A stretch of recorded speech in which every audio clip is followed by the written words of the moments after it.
Hello नमस्कार दोस्तों। आप सब कैसे हैं? उम्मीद करते हैं अच्छे होंगे। आज का न्यू टॉपिक हुमायूं के बारे में है। पिछले लेक्चर में मैंने बाबर के बारे में पढ़ा था और आज के इस लेक्चर में हुमायूं के बारे में आज हम लोग अध्ययन करेंगे। हुमायूं गद्दी पर 1530 ईस्वी में बाबर की मृत्यु के बाद 26 दिसंबर 1530 ईस्वी को बाबर की मृत्यु होती है। उसके बाद बाबर 1530 ईस्वी में गद्दी पर बैठता है और वो 10 साल तक शासन करता है, 1540 ईस्वी तक। फिर उसे शेरशाह से युद्ध हो जाता है, जिसके कारण उसे अपने साम्राज्य को छोड़कर पलायन करना पड़ता है, वो अमरकोट में। फिर उसके बाद से फिर धीरे धीरे शक्तिशाली होकर वो फिर वापस गद्दी के लेने के लिए आता है। और फिर वो 1555 ईस्वी में सरहिंद के युद्ध में वो आता युद्ध लड़ता है और फिर वो गद्दी पर बैठता है और मात्र 1 साल का शासन करता है। तब तक वो सीढ़ियों पर गिरने से उसकी मृत्यु हो जाती है। तो चलते हैं आगे। इस लेक्चर में हम लोग हुमायूं के बारे में जानते हैं। हुमायूं का जन्म जो 7 मार्च 1508 ईस्वी को हुआ था, काबुल में। हुमायूं की माँ का नाम माहम बेगम जो सिया थी। हुमायूं का पूरा नाम नसीरुद्दीन मोहम्मद हुमायूं है और हुमायूं ने अपने साम्राज्य का बंटवारा अपने चारों भाइयों में कर दिया था। यानी कि हुमायूं खुद स्वयं यानी कि गद्दी पर, दिल्ली की गद्दी पर बैठा था। और ऐसा इसलिए कहा था क्योंकि बाबर ने हुमायूं को बोला था कि वो मेरे मरने के बाद अपने साम्राज्य का बंटवारा कर दें। तो अस्करी को उसने संभल दे दिया, कमरान को काबुल और कंधार दे दिया, हिंदाल को अलवार और मेवाड़ दे दिया और सुलेमान उसका चचेरा भाई था, इसको बदकसा का क्षेत्र उसे सौंप दिया। और अस्करी और कमरान के माँ का नाम गुलरुख बेगम है, हिंदाल की माँ का नाम दिलदार बेगम है और हुमायूं की माँ का नाम माहम बेगम है, जो कि पहले बता चुका हूँ। हुमायूं गद्दी पर उसका राज्याभिषेक 29 दिसंबर 1530 ईस्वी को आगरा में होता है। उस समय हुमायूं की उम्र 23 वर्ष थी और हुमायूं जो पूर्व में गद्दी पर बैठने से पूर्व वो बदकसा का सूबेदार था और बदकसा का सूबेदार सुलेमान को नियुक्त किया बाद में चल के। सर्वप्रथम हुमायूं जब गद्दी पर बैठा तो उन्होंने 1531 ईस्वी में कालिंजर अभियान शुरू किया प्रताप रुद्रदेव के विरुद्ध में। 1532 ईस्वी में देवरा का युद्ध या इसे दोहरिया का युद्ध भी कहते हैं, हुमायूं और महमूद लोदी के बीच में और शेर शाह सूरी के बीच में हुआ था। इस युद्ध में महमूद लोदी और शेर शाह सूरी हारे जाते हैं और फलस्वरूप शेर शाह सूरी ने अपने पुत्र कुतुब खां को हुमायूं के पास सेवा के लिए भेज दिया था। उसके बाद 1532 ईस्वी में चुनार का घेराव करते हैं हुमायूं और उस शेर शाह सूरी के बीच में होता है, लेकिन बाद में चल के शेर शाह सूरी संधि करके दक्षिण बिहार शेर शाह सूरी संधि कर लेता है और शेर शाह सूरी दक्षिण बिहार का शासक था। 1535 से 36 में बहादुर शाह से संघर्ष होता है और बहादुर शाह गुजरात से बिलोंग करता है। उसके बाद 1537 ईस्वी में चुनार विजय करता है हुमायूं और कुतुब खां के बीच में। फिर सर्वप्रथम 25 जून 1539 ईस्वी में चौसा का युद्ध होता है शेर शाह वर्सेस हुमायूं के बीच में, जिसमें हुमायूं हारा जाता है और इस युद्ध में हुमायूं हार जाता है।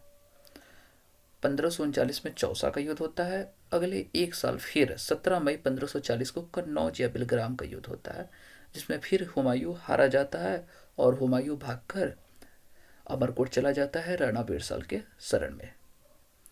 फिर जाकर जब राणा बीरसाल के महल में चला जाता है तो जब वो लगभग 15 साल बाद फिर वापस गद्दी लेने के लिए आता है। 15 मई 1555 में मच्छीवाड़ा का युद्ध लड़ता है। उस समय अफगान सरदार नसीब खां और दातर खां थे और उसको हरा देता है।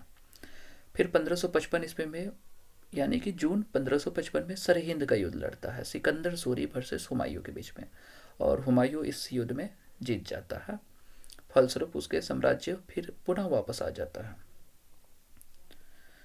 गुजरात प्लस मालवा हुमायूं के हाथों में पके फलों की तरह गिरे और उतने ही तेजी से निकल भी गए, ऐसा कथन लेन पुन ने कहा था। यानी कि गुजरात मालवा हुमायूं के हाथ में पके फल की तरह गिरे और उतने ही तेजी से निकल भी गए। इसमें चुनार का घेराव बार बार हुमायूं कर रहा था। जो चुनार का किला पूर्वी भारत का द्वार कहा जाता है। चौसा के युद्ध के बाद, जब चौसा का युद्ध कब होता है, 1539 ईस्वी को, 25 जून 1539 को चौसा का युद्ध होता है। और इस युद्ध के बाद हुमायूं गंगा नदी के सहारे निजाम सत्ता विस्की के सहारे अपनी जान बचाती है, मतलब कि जान बचाई। चौसा युद्ध के बाद शेर खा, मतलब कि शेर शाह का पुराना नाम शेर खा था, बचपन यानी कि पहले का नाम शेर खा था, और उसने सुल्तान अपने आप को घोषित कर लिया और उसके बाद शेर शाह की उपाधि ग्रहण कर ली।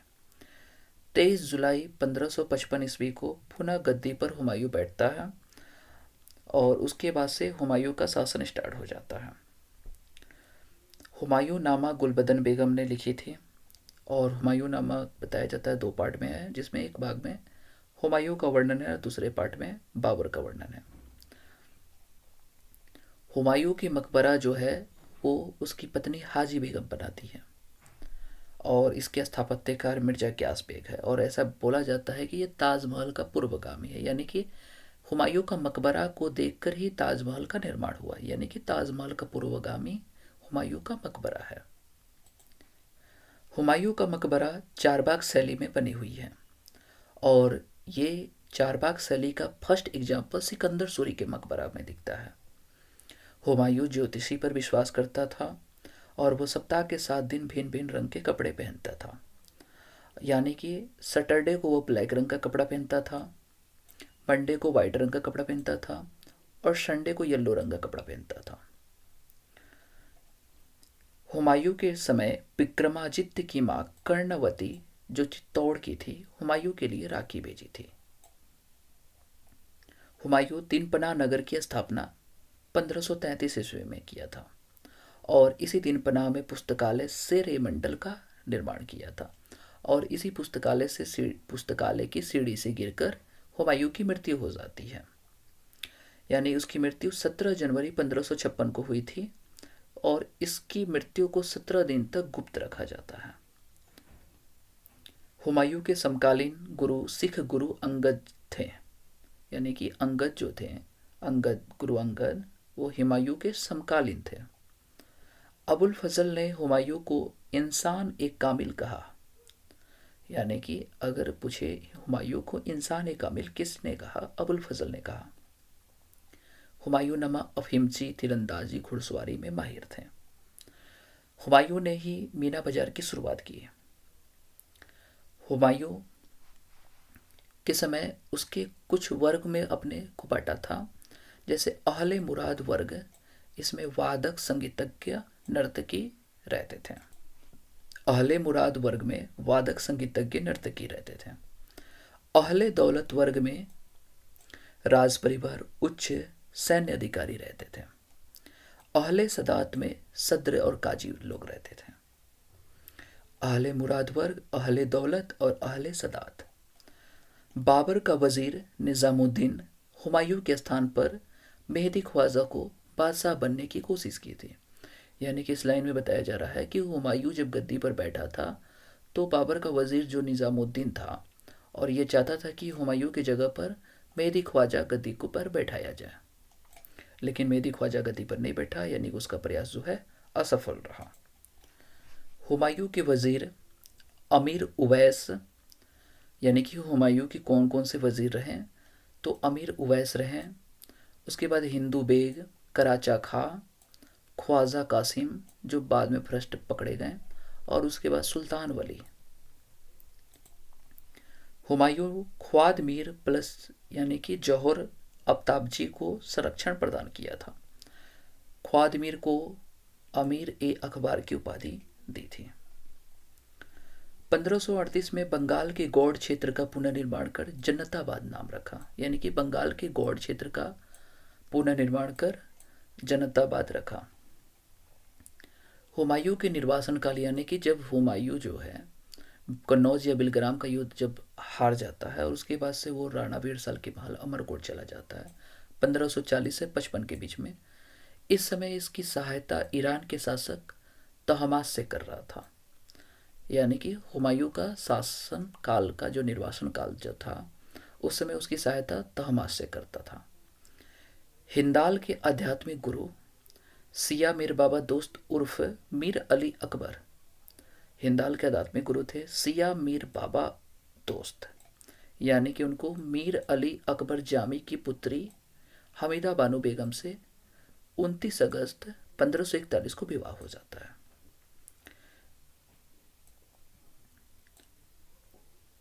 1545 ईस्वी में वो तहमास के शासक जो तहमास से था उसकी सहायता से कंधार और काबुल पर अधिकार कर लेता है। महाअंगा ने मदरसा ए बेगम की स्थापना दिल्ली में करती है और हुमायूं के काल में चित्रकार अब्दुस समद रहते थे।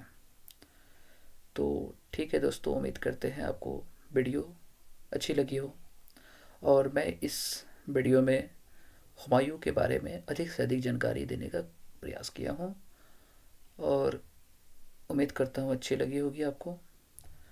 तो आप इस वीडियो को देख के आप अपने नोट्स तैयार कर सकते हैं। ठीक है दोस्तों, बाय। और आप इस वीडियो को लाइक, सब्सक्राइब, चैनल को सब्सक्राइब करें और ज़्यादा से ज़्यादा फॉलो करें।